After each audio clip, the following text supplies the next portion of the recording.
आज के इस लेक्चर में हम भारत के राष्ट्रपति के बारे में पढ़ेंगे और उसके बारे में जानेंगे और जितने भी अनुच्छेद हमारे भारत के राष्ट्रपति से संबंधित रखते हैं उसके बारे में जानने की कोशिश करेंगे।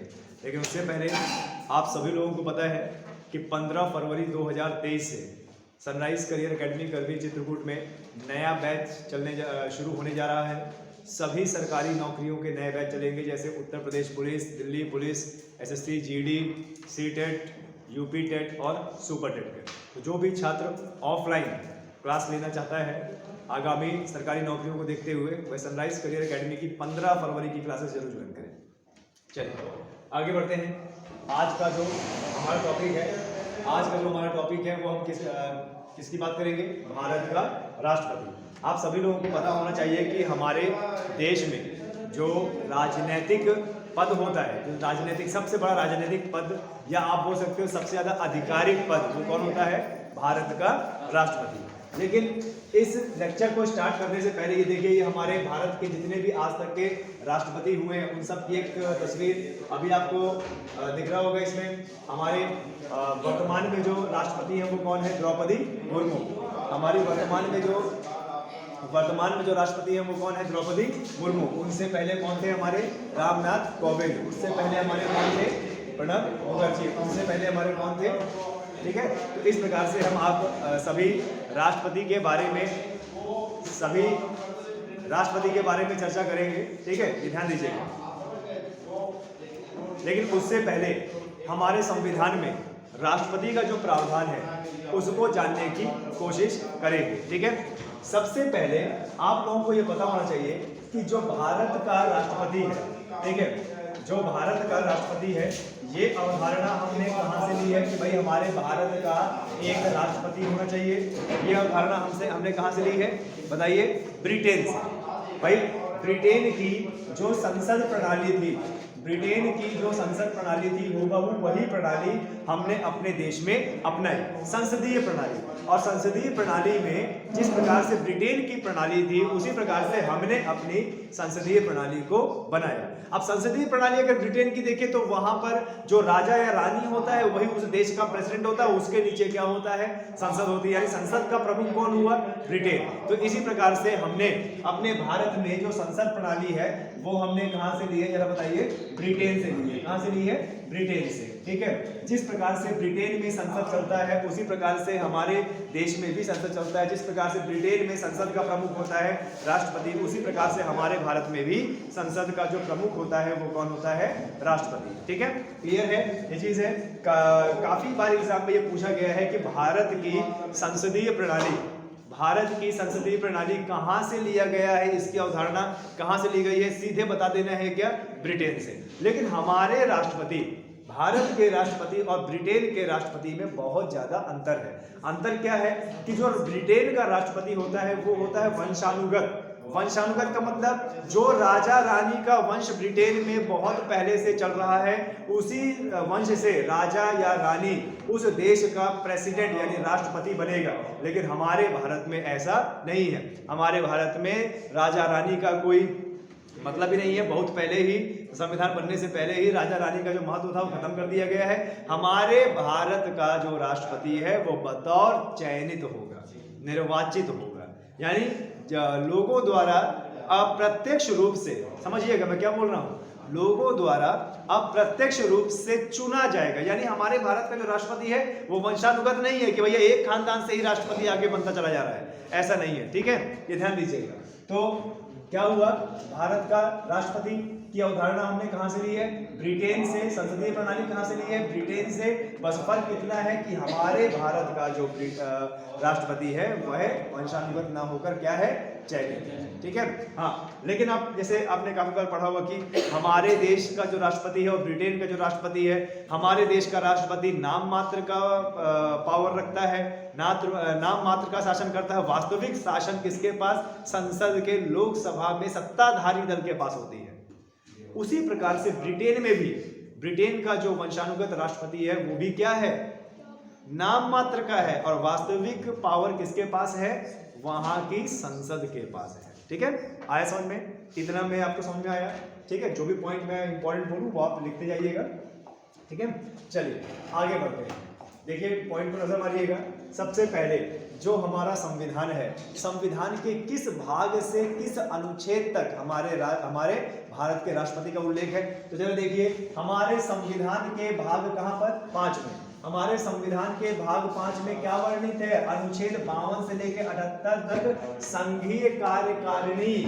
संघीय कार्यकारिणी, संघीय कार्यकारिणी, मैंने भी राष्ट्रपति का नाम नहीं लिया है, मैं किसका बोल रहा हूं? संघीय कार्यकारिणी। मतलब देखिए ये क्या बोल रहा है? ये बोल रहा है संघीय कार्यकारिणी। संघीय कार्यकारिणी का मतलब होता है, संघ का मतलब होता है पूरा देश, और कार्यकारिणी मतलब पूरे देश में कार्य करवाने वाली संस्था, समिति। ठीक है, तो हमारे देश की कार्यकारिणी संस्था क्या है बताइए?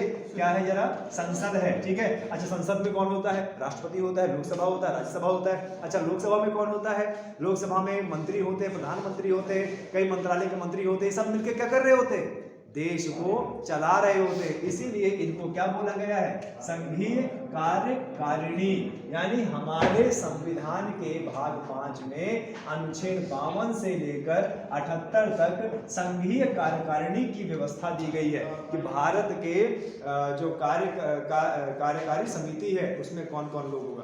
अब आप बताइए हमारे देश को चला कौन रहा है? हमारे देश को कार्य कौन कर रहा है? हमारे देश में विकास कौन करवा रहा है? संसद करवा रही है। संसद में प्रधानमंत्री होता है ना? संसद में कई अन्य मंत्री होते हैं, कैबिनेट मंत्री होते हैं, और संसद में ही, संसद का ही एक अंग होता है क्या? राष्ट्रपति। यानी आप बोल सकते हो जो हमारी संसदीय कार्यकारिणी परिषद है उसी का एक अंग राष्ट्रपति भी होता है। लेकिन इसका उल्लेख कहां पे है? भाग 5 में। ठीक है, ध्यान दीजिएगा फिर से, संविधान के भाग 5 में वर्णित है अनुच्छेद 52 से 78 तक संघीय कार्यकारिणी।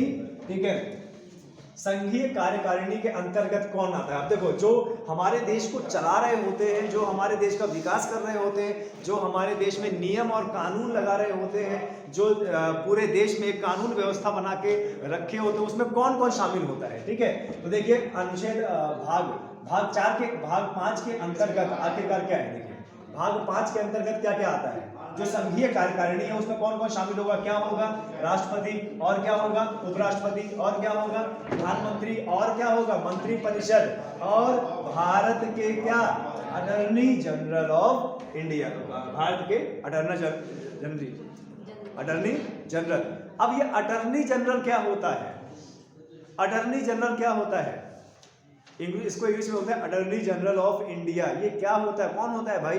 अरे सरकार का वकील, जो सरकार की पैरवी करता है। क्या करता है? पैरवी करता है। जैसे मान लीजिए आपके साथ अगर कोई केस हो गया, आपके खिलाफ कोई याचिका दायर हो गई, तो आपके साथ में आपको न्याय दिलाने के लिए लड़ेगा कौन? आपकी तरफ से वकील लड़ेगा ना आपका। उसी तरीके से सरकार का वकील कौन होता है? Attorney general.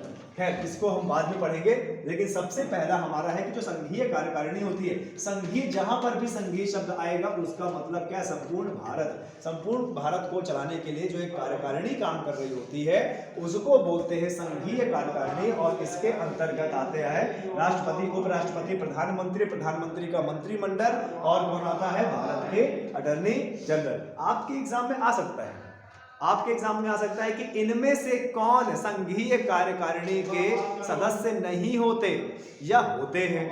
नहीं होते मतलब इससे आगे अगर किसी ने कर दिया, देखिए ये 5 लोग हैं, इसके आगे अगर कोई बोल दिया तो वो नहीं होता है।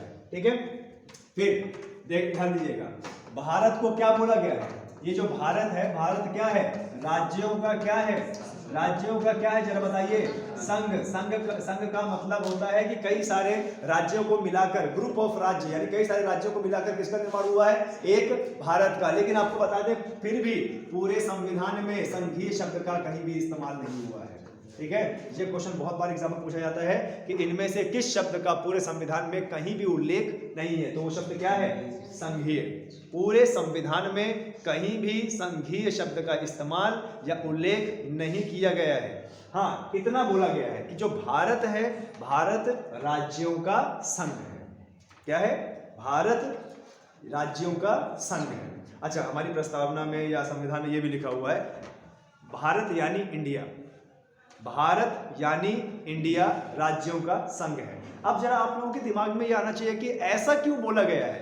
भारत यानी इंडिया राज्यों का संघ है। भारत तो इंडिया एक ही बात है, ताकि लोगों में मतभेद ना हो। आपको बता दें, भारत उत्तर की ओर नाम चलता है और इंडिया दक्षिण की ओर। याद है ना, हमारे देश में अंग्रेज लोग जब आए थे तो दक्षिण में ही तो उन्होंने विस्तार किया था। अंग्रेज लोग आए तो अपने साथ इंडिया भी लेके, इंग्लिश भी लेके आए, है ना।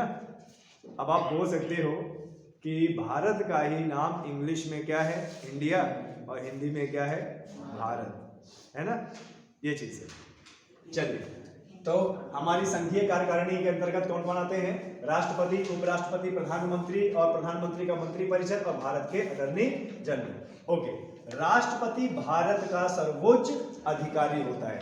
अब या इस शब्द से समझिए क्या होता है। भारत का राष्ट्रपति भारत का सर्वोच्च अधिकारी होता है। सर्वोच्च अधिकारी का मतलब है इसके बाद भारत में कोई पद नहीं है। यानी सबसे बड़ा अधिकारी, सबसे बड़ा राजनीतिक पद कौन सा होता है? राष्ट्रपति। राष्ट्रपति भारत का प्रथम नागरिक भी होता है। क्या होता है? प्रथम नागरिक। यानी अगर जनगणना हो तो सबसे पहले किसको गिना जाएगा? राष्ट्रपति को। भारत का राष्ट्रपति तीनों सेनाओं का सर्वोच्च कमांडर होता है। ठीक है, तीनों सेनाओं का क्या होता है? सर्वोच्च कमांडर। लेकिन इसको सीडीएस मत बोल देना। सर्वोच्च क्या है? कमांडर होता है। क्लियर है? युद्ध की उद्घोषणा भी कौन करता है, जरा बताइए? राष्ट्रपति। और देश में आपातकाल भी कौन लगाता है? बताइए, आपातकाल कौन लगाता है? राष्ट्रपति।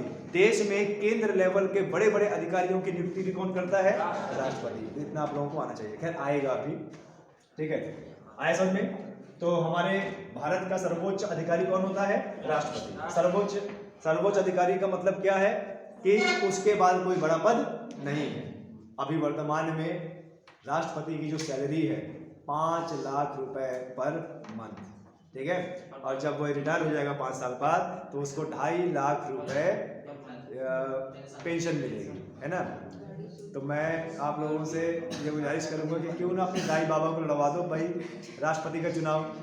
कुछ नहीं तो कम से कम रिटायरी के बाद 2.5 लाख रुपए तो आएगा, और 2.5 लाख रुपए महीना आना ये भी अपने आप में बहुत बड़ी बात है आज के जीवन में। आपको बता दें, चलिए आगे बढ़ते हैं।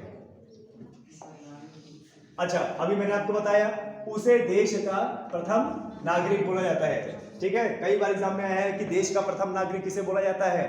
राष्ट्रपति को। और देश की प्रथम महिला किसको बोला जाता है? ठीक है, उसकी वाइफ को।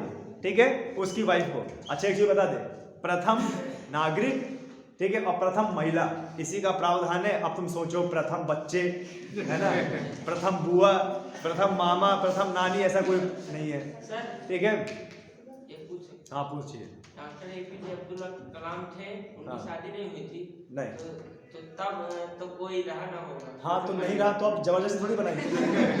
अब अगर नहीं रहा तो जबरदस्ती थोड़ी बनाएंगे भाई कि नहीं है, हमारे संविधान में प्रथम महिला का उल्लेख है, नहीं अब कराओ शादी, ऐसे नहीं होगा। ठीक है, नहीं है तो नहीं है।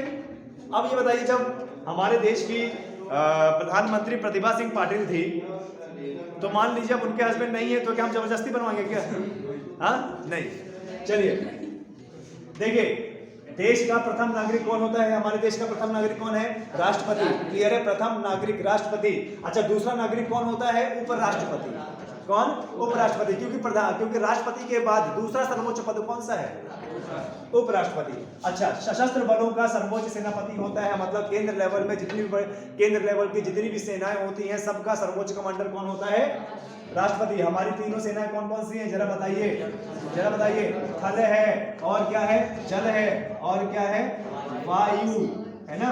वायु सेना, ये 3 प्रकार की सबसे प्रमुख सेना है जिनके जवानों को पूर्ण रूप से सैनिक कहा जाता है। इसके बाद आते हैं अर्धसैनिक बल, जिसकी आप तैयारी कर रहे हैं, एसएससी जीडी, बीएसएफ, सीआरपीएफ, ये सब क्या होता है? अर्धसैनिक बल। ठीक है, अर्धसैनिक बल क्यों बोलते हैं? ये आधे सैनिक होते हैं। पूर्ण रूप से जिसको सिखाया जाता है देश के अंदर और देश के बाहर लड़ना, वो क्या होता है? थल, जल सेना और वायु सेना। इन तीनों सेनाओं का सर्वोच्च कमांडर कौन होता है? राष्ट्रपति। अच्छा, यहाँ पे नाम दिया हुआ सशस्त्र बल। सशस्त्र बल का मतलब होता है जैसे बीएसएफ, सीआरपीएफ, सीआईएसएफ, यहाँ तक कि आईपीएस। आईपीएस के किस में आते हैं? सशस्त्र बल। आपने देखा होगा आईपीएस, बड़े बड़े आईपीएस जो डीआईजी बनते हैं, इनकी नियुक्ति भी कौन करता है? राष्ट्रपति। तो यही से आप समझ जाइए कि हमारे सशस्त्र बलों का सर्वोच्च कमांडर कौन होता है? अच्छा, सर्वोच्च कमांडर बोल देगा या सेनापति बोल देगा, बात एक ही है, कंफ्यूज नहीं होना। ठीक है, चलिए आगे बढ़ते हैं। राष्ट्रपति राष्ट्र की एकता और अखंडता के प्रतीक के रूप में कार्य करता है। हमारे देश की अखंडता और हमारे देश की पहचान और हमारे देश की एकता को प्रदर्शित करता है कौन? राष्ट्रपति। कहीं भी अगर राष्ट्रपति हमारे देश से बाहर जाता है तो वह किसको रिप्रेजेंट करने जाता है? देश को। ठीक है, भारत का राष्ट्रपति इसको बोलते हैं। ठीक है, चलिए आगे बढ़ते हैं। अब अनुच्छेद की बात करते हैं कि भाई हमने देखा कि हमारे कार्यकारिणी जो संघीय कार्यकारिणी है, संघीय कार्यकारिणी का उल्लेख भाग 5 अनुच्छेद 52 से लेकर 78 तक में है। तो आखिरकार अनुच्छेद 52 से लेकर 78 तक में क्या और क्या बोला गया है, किसको और क्या बोला गया है? तो अनुच्छेद देखिए, अनुच्छेद की संख्या और उसके बारे में क्या क्या बोला गया पढ़ेंगे। तो सबसे पहला अनुच्छेद बहुत ज्यादा इंपॉर्टेंट, जो बार बार एग्जाम में आता है, बार बार पूछा जाता है और बहुत बच्चे इसमें गलती करते हैं। तो जो अनुच्छेद 52 है, अनुच्छेद 52 क्या कहता है? भारत का एक राष्ट्रपति होगा। अनुच्छेद 52 क्या कहता है? भारत का एक राष्ट्रपति होगा। इससे क्या तात्पर्य है? इसका तात्पर्य यह है कि भारत का एक ही राष्ट्रपति होगा, दो राष्ट्रपति नहीं होगा। क्लियर है? भारत का क्या होगा? एक राष्ट्रपति होगा। यानी भारत के राष्ट्रपति होने का उल्लेख अनुच्छेद किसमें है? 52 में। अब भाग कौन सा होगा?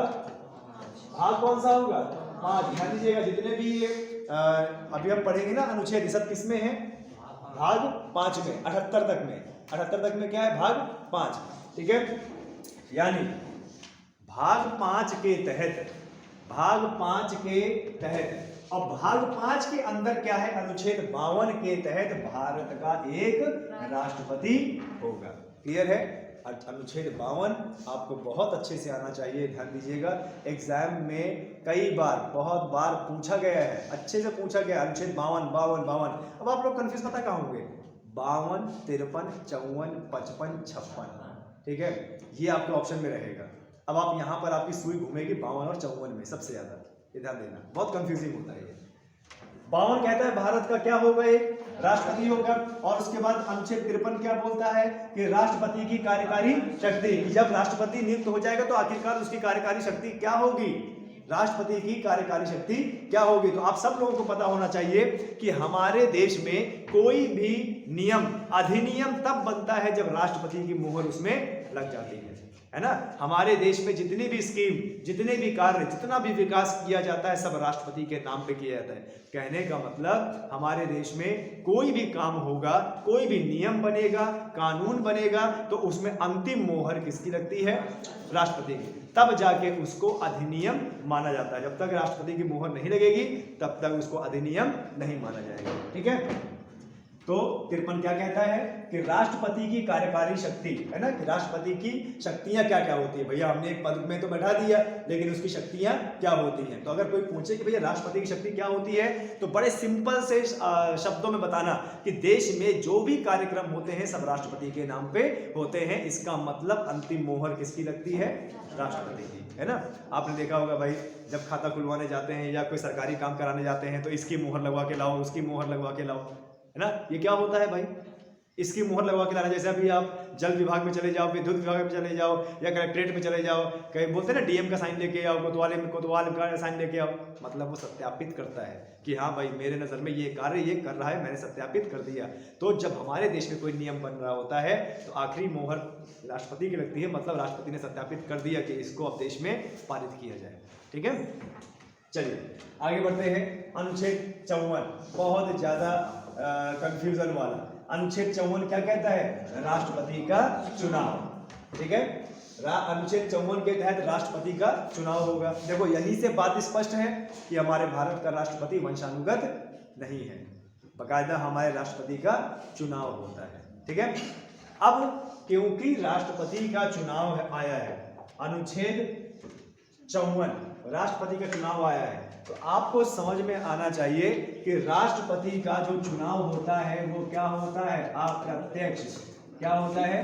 अप्रत्यक्ष मतलब जनता सीधे भाग नहीं लेती। जनता के द्वारा चुने गए जो प्रतिनिधि हैं वो राष्ट्रपति के चुनाव में भाग लेंगे।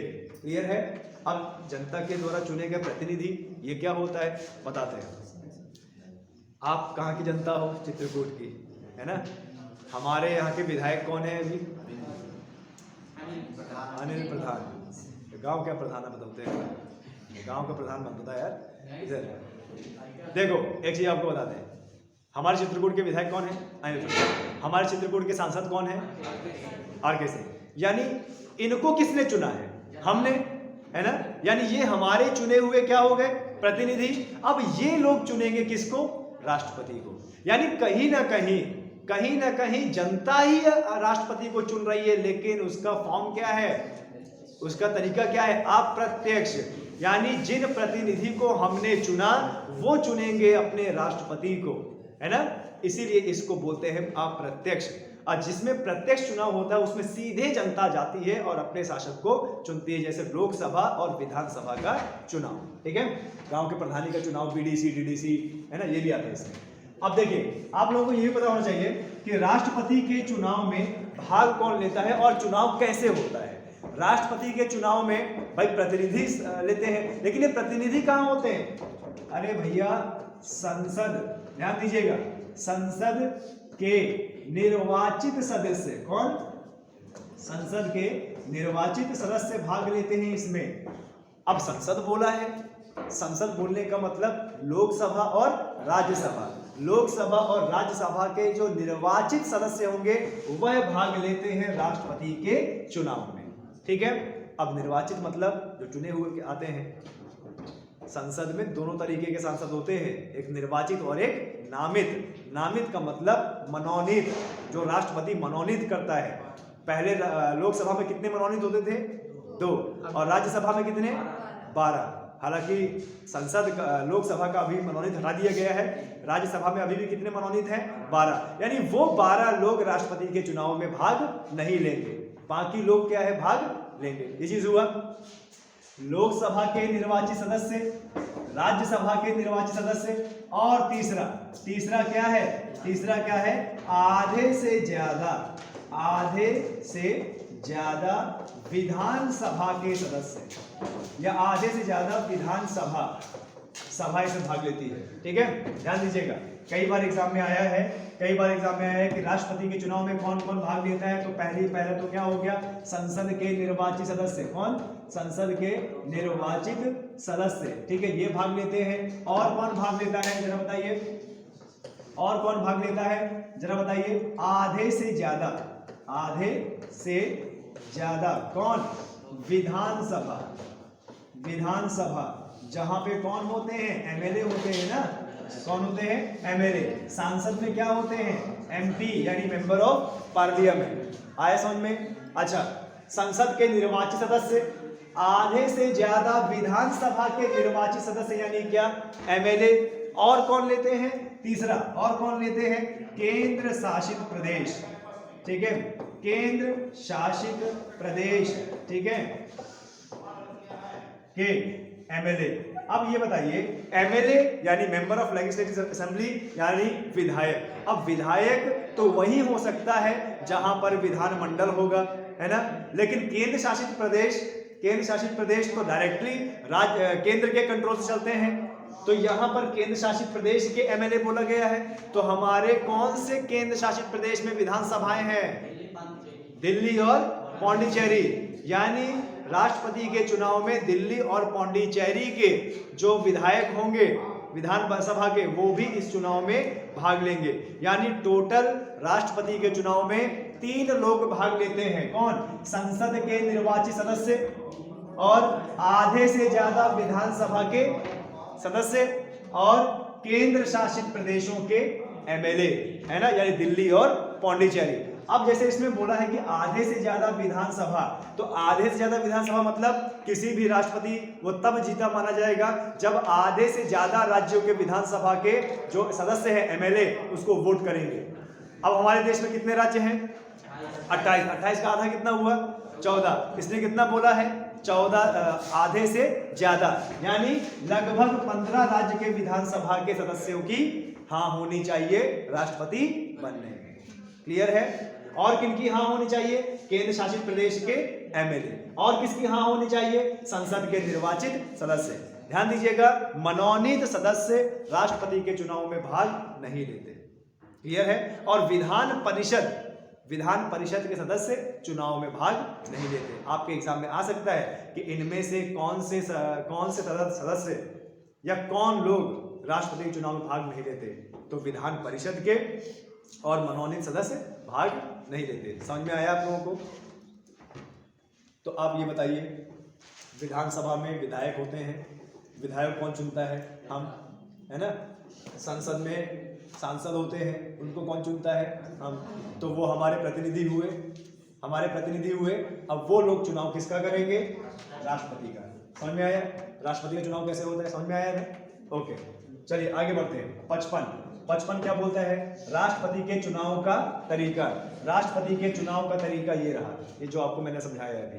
राष्ट्रपति के चुनाव का तरीका क्या होता है? जब भी राष्ट्रपति के चुनाव का जो चुनाव आता है, जब 5 साल खत्म होने होते हैं, तो राष्ट्रपति का जब चुनाव होता है तो उसमें बहुत सारे प्रतिनिधि खड़े होते हैं। राष्ट्रपति के चुनाव के लिए 50 प्रस्तावक होने चाहिए और 50 अनुमोदक होने चाहिए। अब 15,000 रुपए की धनराशि RBI में जमा करानी होती है। ठीक है? इसके बाद क्या होता है? वोटिंग होती है, गुप्त वोटिंग होती है। और वोटिंग में कौन भाग लेते हैं? संसद के निर्वाचित सदस्य। अब संसद में दोनों लोग आ गए, राज्यसभा और लोकसभा। और कौन लेते हैं? आधे से ज्यादा विधानसभाओं के सदस्य। और कौन लेते हैं? केंद्र शासित प्रदेशों के एमएलए, यानी केंद्र शासित प्रदेशों की विधानसभा। ठीक है? चलिए, ये चीज हुआ, लिखा आप लोगों ने। चलिए आगे बढ़ते हैं। अनुच्छेद 56 राष्ट्रपति का क्या है? कार्यकाल। राष्ट्रपति का कार्यकाल कितना वर्ष होता है? 5 वर्ष, है ना? राष्ट्रपति का कार्यकाल कितना होता है? 5 वर्ष। जैसे अभी द्रौपदी मुर्मू हमारी राष्ट्रपति बनी है, तो जब जिस डेट से राष्ट्रपति बनी है, नियुक्त हुई है, अगले कब तक? 5 साल तक यह राष्ट्रपति बनी रहेगी। ठीक है? एग्जाम में आता है कि भैया राष्ट्रपति का कार्यकाल कितना वर्ष होता है? 5 वर्ष होता है। ठीक है? आगे, राष्ट्रपति पुनर्निर्वाचित होने की योग्यता। सबसे पहली बात तो एक प्रश्न आया था एग्जाम में कि हमारे देश में राष्ट्रपति कितनी बार निर्वाचित हो सकता है? अनंत बार। कितनी बार? अनंत बार। यानी एक बार जो राष्ट्रपति बन गया, वो कितनी बार भी आगे चल के राष्ट्रपति बन सकता है, इसकी कोई लिमिट नहीं है। लेकिन वहीं हम अमेरिका की बात करें तो अमेरिका का जो राष्ट्रपति होता है वह केवल और केवल 2 बार ही निर्वाचित हो सकता है, उसके बाद वह तीसरी बार उसको चांस नहीं मिलेगा। और वहां का कार्यकाल कितना होता है? 4 वर्ष।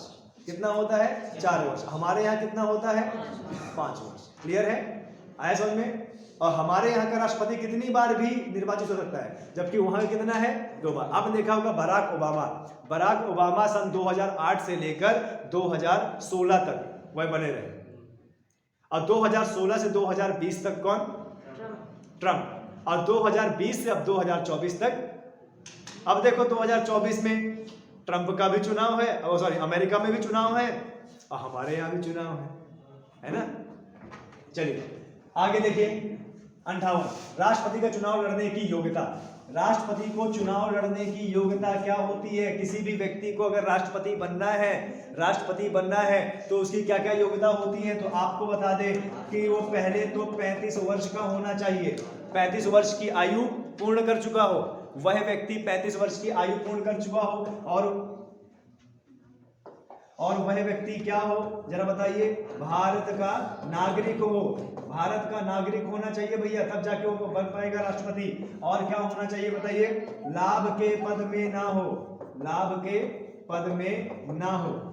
के पद में ना हो, इसका मतलब होता है कि कोई दूसरी सरकारी नौकरी ना कर रहा हो। अगर कर रहा हो तो उसे क्या देना पड़ेगा? त्याग देना पड़ेगा। और क्या है? दिवालिया ना हो। क्या है? दिवालिया ना हो, पागल ना हो, उसके ऊपर कोई कर्ज ना हो। ठीक है? और बताइए और क्या क्या शर्तें हो सकती हैं? दिवालिया ना हो, जी पढ़ा लिखा ना हो। चलिए तो देखो आपको बता दें, राष्ट्रपति को चुनाव लड़ने के लिए राष्ट्रपति को चुनाव लड़ने के लिए 35 वर्ष की आयु होना जरूरी है, भारत का नागरिक होना जरूरी है, लाभ के पद में ना हो और दिवालिया ना हो, है ना। तो देखो बॉयज एंड गर्ल्स, आपको बता दे, कभी भी सरकारी नौकरी अगर आपको ना मिल पाए तो उम्मीद मत खोइएगा, 35 वर्ष में आप राष्ट्रपति बन सकते हो, अनंत काल तक। ध्यान दीजिएगा, 35 वर्ष की आयु में भी आपके पास 5 लाख रुपए प्रति महीना कमाने का दावा रखते हैं आप। क्यों? इसमें और तो शर्त नहीं बोली ना, क्या होना चाहिए भाई? 35 वर्ष। तो जब 35 वर्ष के हो जाइएगा चुनाव लड़ दीजिएगा, और उसके बाद भारत के नागरिक तो हो ही आप, और उसके बाद लाभ के पद में, जब आपको अभी सरकारी नौकरी नहीं मिली तो बाद में दिखा दीजिएगा भाई हमारे पास कोई सरकारी नौकरी नहीं है, उसके बाद पागल थोड़ी ना है, दिवालिया थोड़ी है। ये बताइए, जब आप राष्ट्रपति के पद के बारे में सोच सकते तो पागल कहां से हुए, है ना। चलिए, ये तो हुआ शर्तें, आए समझ में। अब आगे देखते हैं अनुच्छेद 60। अनुच्छेद 60 क्या कहता है? राष्ट्रपति द्वारा शपथ या प्रतिज्ञा। ठीक है, राष्ट्रपति द्वारा शपथ या प्रतिज्ञा। तो आपको बता दूं कि जब राष्ट्रपति नियुक्त होता है तो वह गोपनीयता की शपथ लेता है और संविधान को बनाए रखने की शपथ लेता है कि भैया मैं संवैधानिक तरीके से चलूंगा, असंवैधानिक नहीं चलूंगा। लेकिन कई बार एग्जाम में यह आता है कि राष्ट्रपति को शपथ कौन दिलाता है, तो कौन दिलाता है जरा बताइए? सर्वोच्च न्यायालय का मुख्य न्यायाधीश, सर्वोच्च न्यायालय का। अरे न्यायाधीश तो बहुत सारे होते हैं, कौन सा न्यायाधीश? मुख्य न्यायाधीश। ठीक है, ये काफी बार एग्जाम में आता है, ध्यान दीजिएगा। राष्ट्रपति को गोपनीयता की शपथ, राष्ट्रपति को गोपनीयता की शपथ कौन दिलाता है? सर्वोच्च न्यायालय का यानी सुप्रीम कोर्ट का मुख्य न्यायाधीश। सुप्रीम कोर्ट का मुख्य न्यायाधीश गोपनीयता की शपथ दिलाता है। ठीक है, आपको बता दें कि आप कंफ्यूज हो सकते हो, जब ऐसा क्वेश्चन आएगा ना तो बोलेगा कचहरी का जज या हाई कोर्ट का जज या सुप्रीम कोर्ट का मुख्य न्यायाधीश या सुप्रीम कोर्ट का जज। तो देखो मिलते जुलते हैं ना, सुप्रीम कोर्ट का मुख्य न्यायाधीश जो जजों से भी बहुत बड़ा जज होगा, ध्यान दीजिएगा। ठीक है, आए सामने। तो सर्वोच्च न्यायालय का मुख्य, सर्वोच्च न्यायालय शपथ दिलाएगा। सर्वोच्च न्यायालय का कौन? मुख्य न्यायाधीश, चीफ जस्टिस ऑफ इंडिया जिसे बोलते हैं। ठीक है, आए समझ में? क्लियर है? राष्ट्रपति द्वारा शपथ या प्रतिज्ञा। ठीक है, आगे बढ़ते हैं। मान लीजिए सर्वोच्च न्यायालय नहीं तो फिर दूसरा कौन दिलाता है? देखिए, सर्वोच्च न्यायालय में मान लीजिए मुख्य न्यायाधीश नहीं है, तो जब मुख्य न्यायाधीश नहीं होते तो उनकी जगह पर कोई ना कोई टेम्परेरी ड्यूटी कर रहा होता, तो वो व्यक्ति उनको शपथ दिलाएगा। क्लियर है? अब ये ना बोलना मान लो वो भी नहीं है, ये नहीं मान सकते हैं। ठीक है, क्योंकि होता है कोई ना कोई जो होता है उस समय। चलिए, अनुच्छेद 61। अनुच्छेद 61 क्या है? राष्ट्रपति के विरुद्ध महाअभियोग की प्रक्रिया। कहने का मतलब कि राष्ट्रपति का कार्यकाल कितना होता है? 5 वर्ष। लेकिन आप 5 वर्ष से पहले भी राष्ट्रपति को हटा सकते हैं, लेकिन राष्ट्रपति को केवल और केवल कैसे हटाया जाता है? उसके ऊपर महाभियोग चलाकर, है ना। तो यहां पर एग्जाम में आता है कि राष्ट्रपति को कैसे हटाया जाता है। तो राष्ट्रपति को कैसे हटाया जाता है? राष्ट्रपति के ऊपर महाभियोग चलाकर। और राष्ट्रपति के ऊपर महाभियोग संसद के किसी भी सदन में लाया जा सकता है। क्या बोल रहा है? किसी भी सदन में। ठीक है, ये एग्जाम पूछता है कि राष्ट्रपति के ऊपर महाभियोग कहां, कौन सदन में चलाया जाता है?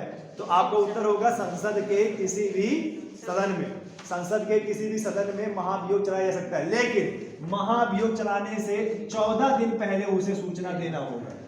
ठीक है, राष्ट्रपति के ऊपर महाभियोग चलाने से 14 दिन पहले उसे सूचना देना होगा कि राष्ट्रपति जी हम आपको निकलवाने जा रहे हैं, हटवाने जा रहे हैं, आप अपनी व्यवस्था बना लीजिए। ठीक है, आया समझ में? और दूसरी बात, राष्ट्रपति को पूरे उसके कार्यकाल के दौरान उसे ना तो जेल भेजा जा सकता है और ना तो उसे गिरफ्तार किया जा सकता है। उसके पद के हटने के बाद उसे जेल या गिरफ्तार किया जा सकता है। क्लियर है? आया समझ में? आगे अनुच्छेद 62। अनुच्छेद 62 क्या कहता है? राष्ट्रपति कार्यकाल की रिक्ति को भरने के लिए चुनाव का आयोजन। ठीक है, यानी अनुच्छेद 62 के तहत क्या होगा? अनुच्छेद 62 ये व्यवस्था करता है, अनुच्छेद 62 ये व्यवस्था करता है कि अगर राष्ट्रपति का पद रिक्त है तो उसकी जगह तुरंत चुनाव करवाए जाने चाहिए। और कितने दिन के भीतर? 6 माह के भीतर चुनाव करवाने जाने चाहिए। ठीक है, चलिए आगे बढ़ते हैं। 65। अनुच्छेद 65 क्या कहता है? अनुच्छेद 65 कहता है उपराष्ट्रपति का राष्ट्रपति के रूप में कार्य करना या राष्ट्रपति के कार्यों का निर्वहन करना। ठीक है, मान लीजिए कि हमारे राष्ट्रपति को जाना है छुट्टी, गोवा घूम के आना है, तो गोवा घूम के आएंगे, छुट्टी में है, तो उनका पद अभी क्या है, खाली है। तब जब हमारे राष्ट्रपति का पद खाली है तो राष्ट्रपति की जगह कौन काम करेगा, उपराष्ट्रपति। यानी जब हमारे राष्ट्रपति के पद रिक्त है तो उसका कार्यभार कौन संभालेगा, उपराष्ट्रपति। मान लो उपराष्ट्रपति भी नहीं है, मान लो, देखो एक प्रश्न बना था एग्जाम में कि मान लीजिए अगर राष्ट्रपति नहीं है, पद रिक्त है, तो कार्यभार कौन संभालता है, उपराष्ट्रपति। मान लीजिए उपराष्ट्रपति भी नहीं है तो कौन संभालता है, सर्वोच्च न्यायालय का मुख्य न्यायाधीश। मान लीजिए सर्वोच्च न्यायालय का मुख्य न्यायाधीश भी नहीं है तो संसद का वरिष्ठतम सदस्य राष्ट्रपति का कार्यभार संभालेगा। ध्यान दीजिएगा, आया समझ में। हालांकि आप लोगों के एग्जाम में ये नहीं पूछा जाएगा, ये ISPCS लेवल में पूछा जाता है, ठीक है, फिर भी आप लोगों को ये पता होना चाहिए। लेकिन हम ये नहीं मानेंगे, क्यों, क्योंकि तीनों कोइंसिडेंस नहीं होते कभी।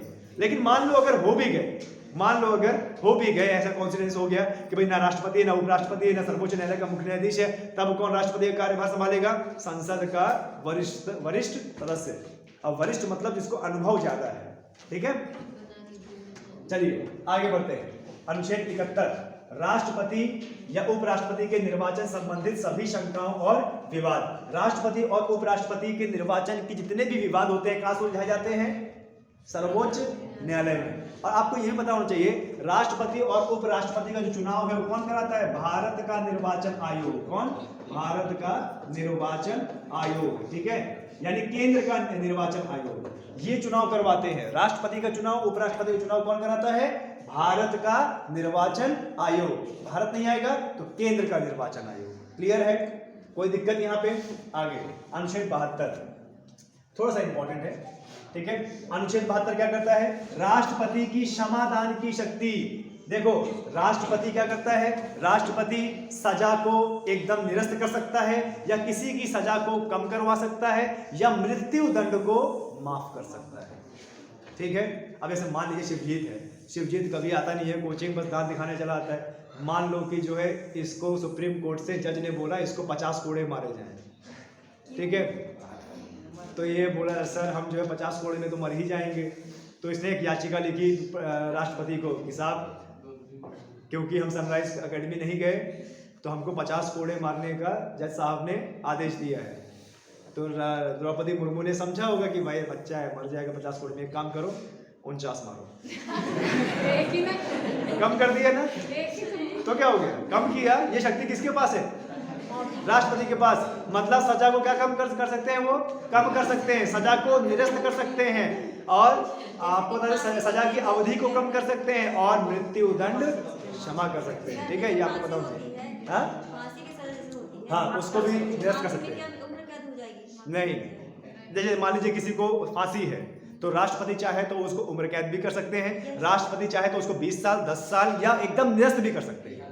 ठीक है, लेकिन ये किसके ऊपर है, राष्ट्रपति के ऊपर। ठीक है, आया समझ में। नहीं, प्रधानमंत्री नहीं कर सकते, प्रधानमंत्री अपने गुंडों से करवा सकते हैं, सोर्स लगवा सकते हैं, है ना। जज को बोलेंगे तुम्हारी कुर्सी खा जाऊंगा मैं, 10 साल की सजा दो, तो जज साहब तो कुर्सी बचाएगा ना अपने। ये इनडायरेक्ट तरीका हुआ, ऐसा हमारे संविधान में कोई उल्लेख नहीं है, गुंडों का कोई उल्लेख नहीं है संविधान में, ध्यान दीजिएगा। ठीक है, चलिए देखो 72 क्या है, राष्ट्रपति की क्षमादान की शक्ति एवं कुछ मामलों में सजा कम करने या निलंबित करने की शक्ति। यानी राष्ट्रपति सजा क्या कर सकते हैं, कम कर सकते हैं, निलंबित कर सकते हैं और मृत्यु दंड को माफ कर सकते हैं। ध्यान दीजिएगा, राज्यपाल के पास ये शक्ति नहीं होती। ठीक है, चलिए आगे बढ़ते हैं। इसमें कितना टाइम हो गया, देखो कितना इसमें कितना मिनट हो गया,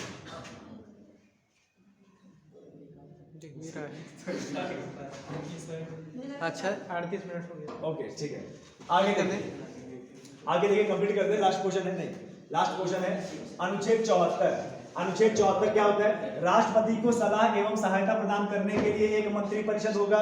याद है ना, लोकसभा में कौन होता है, सत्ताधारी दल, और जब वो जीतता है तो अपना मंत्रिमंडल बनाता है और वह मंत्रिमंडल क्या होता है, जो मंत्री परिषद होता है वह राष्ट्रपति को क्या देता है, सलाह देता है। ठीक है, आए समझ में, क्लियर है। और इस मंत्री परिषद का नेतृत्व कौन कर रहा होगा? प्रधानमंत्री। यानी प्रधानमंत्री के नेतृत्व वाली मंत्रिमंडल सलाह देगी किसको? राष्ट्रपति को। ठीक है। 78 में देखिए क्या है, राष्ट्रपति को जानकारी देने आदि के संबंध में प्रधानमंत्री का कर्तव्य। यानी प्रधानमंत्री का अनुच्छेद 78 के तहत यह कर्तव्य होगा कि जो भी वो कार्य कर रहा है, जो भी विकास कर रहा है, उसकी रिपोर्ट बना के किसको दे? राष्ट्रपति को। आए समझ में? क्लियर है? चलिए आगे बढ़ते हैं। 86 अनुच्छेद 86 सदनों में अभिभाषण का और उनको संदेश भेजने का राष्ट्रपति का अधिकार। यानी राष्ट्रपति को अनुच्छेद 86 के तहत यह अधिकार है कि वह संसद के किसी भी सदन में क्या कर सकता है? अभिभाषण और अपना संदेश भेज सकता है। क्लियर है?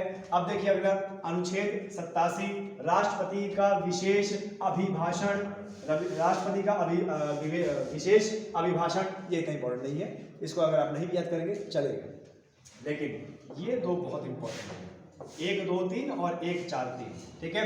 अब अनुच्छेद 1, 2, 3 क्या कहता है? अनुच्छेद 1, 2, 3 कहता है संसद के 17वां सत्र के समय राष्ट्रपति को अध्यादेश जारी करने की शक्ति। यानी हमारे देश में अध्यादेश जारी करने की शक्ति किसको है?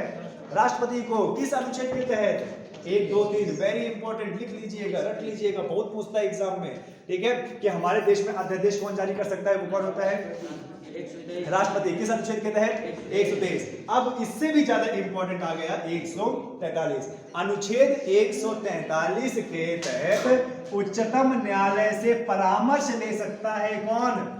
राष्ट्रपति। फिर एग्जांपल बताता हूं, जैसे हमारी एकेडमी में ना आने की सजा शिवजी को कितनी हुई थी? 50 कोड़े, है ना।